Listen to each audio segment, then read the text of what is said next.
Na razpis za natečaj je prispelo 37 izdelkov. Ampak to so res neverjetni izdelki, od audio izdelkov do recimo maket, raziskovalnih nalog, posterov, PowerPoint prezentacij in veliko drugega.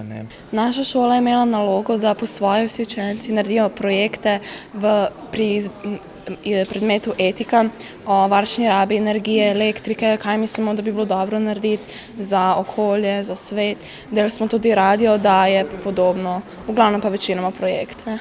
Natečaj so razpisali za 2 starostni skupini, nagradili pa so 7 osnovnih in srednjih šol. Sodelovali so že otroci praktično iz prve triade, najmlajši otroci, celo iz oddelkov podaljšanega bivanja, potem pa druga triada, tretja triada srednje šole, celo imamo en izdelek iz centra šolskih obšolskih dejavnosti, pa tudi v bistvu nekaj izdelkov smo dobili iz šol s posebno prilagojenim programom, kar smo še posebej veseli.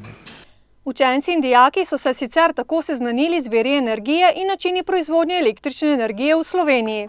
Dajemo pravzaprav tudi učiteljem neka dodatna izhodišča za samo delo, za vključevanje v kurikulum, tako da pravzaprav nadgrajujemo in širimo znanje v tem konkretnem primeru na področju energije za mladimi. In nas veseli, da je dejansko takšen odziv, tako dober odziv s tako dobrimi deli, kot smo jih letos dobili.